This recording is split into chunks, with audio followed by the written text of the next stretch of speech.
How you going? I'm Harry from Fire to Fork. This is Fred, he's also from Fire to Fork.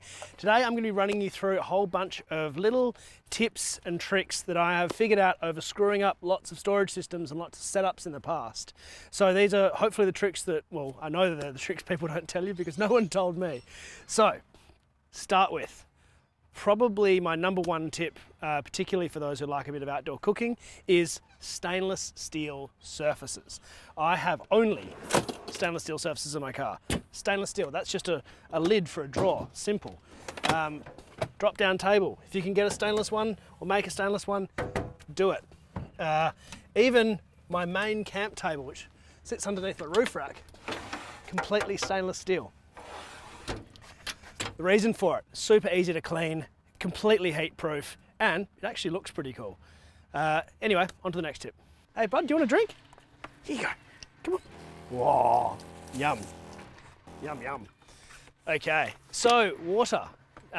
Very important to have enough water when you're camping, and one really important thing to remember is not to put all your eggs in one basket. Now, by basket I mean tank. I've got a water tank underneath this car. It's only 30 litres, so it's not enough to do me and a couple of people for any extended period of time, maybe enough for a day. But what you want to do is expand it. I use bladders. That's a 20 litre bladder. So this is what I call the new technology of jerry cans.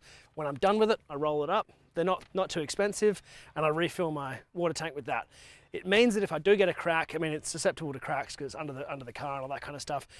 And if I do get a crack or something, I'm fine. I've still got a backup supply. In fact, I filled this up 6 months ago. I haven't touched it because I rely on lots of different water sources, and I'd highly recommend you do the same. On that topic, let's get on to the next tip. Accessing your water and your air, actually.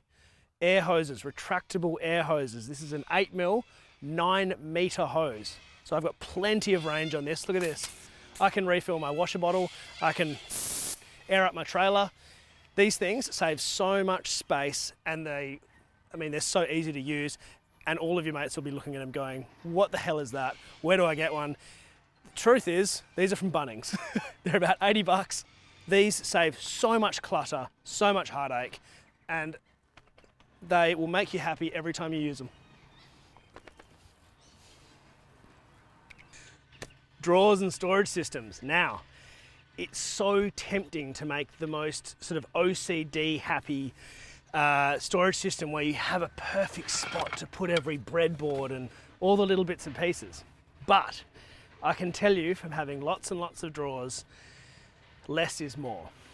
This area here, this blank space, is by far the most useful space in my car. If I'm picking someone up from the airport, I need to put their luggage somewhere.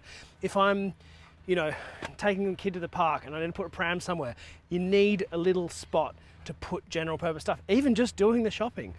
If this went all the way to the top, yeah, it would look so neat because, close it, all that clutter suddenly disappears. It's really, really tempting, but I can tell you it's not practical. I mean, even I think I'm limited, but yeah, the more open space you can have, if you can have 2 drawers and a bit of open space. The other thing that's really, really important, fridges, make sure they have a box over them. Doesn't sound like much, but when you've got a few bags and they're leaning against your fridge and you slide your fridge out, what happens? They all fall in underneath. Having a box around your fridge is so crucial because you can store stuff on the top, you can store stuff to the side, and you can still always access it. And if you pull your fridge out, there's a nice big cubby hole in there. Those are my top tips for when you're designing a drawer system. Now, I'm not here to tell you to buy a 270, a straight, a 180, a 270 max, and none of that. I want to talk about how to lay your awning out. And it's something that is overlooked. A lot of the time people just buy an old awning, bang it on the side of the car, don't really think much of it. Which side should it be on? Now, if you've got a rear door, this is really important. In my case, my rear door opens to the right, which means you must have your awning on the left. If your awning is on the right, you're going to be, need to get round there to the shelter. It just doesn't work. This, particularly with a 270, this has to be on the left-hand side. If you've got a Patrol or a 105 DX or something, and you've got 2 doors, your larger door is on the right, same thing. awning on the left. You want to get around the little door, not the big door. That's really important. Now, for general people who have another car with a split fold tailgate or a ute or something like that, do you have it on the left or the right? Now this depends on your setup. If you've got a ute and all your stuff's on the right, then absolutely have it on the right. For most people, I would suggest an awning on the left, and the reason for that is if you do have to stop on the side of the road to do a repair, to have lunch, to do something like that, you want your awning away from the road. So last thing you want is to be having to pull right over, particularly if you've got kids or a dog or something like that. You don't want running onto the road. You really, really do want all your stuff on the left.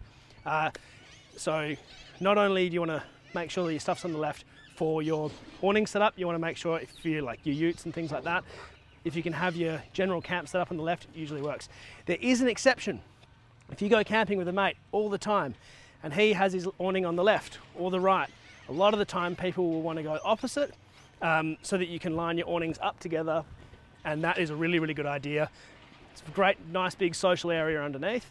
But yeah, all these little things just to consider. Now, there is one other thing about specifically 270 awnings that's important to remember.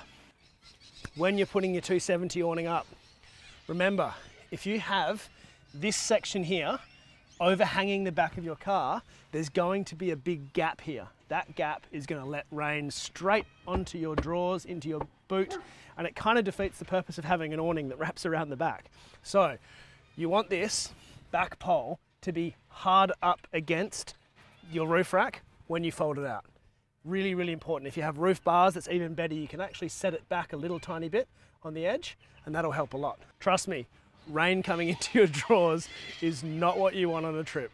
Now, if you need a refresher on any of these, or you want a few recipe ideas or a bunch of other tips on gear to carry and the way to set up the back of your car, my new book's out, Fire to Fork Adventure Cooking.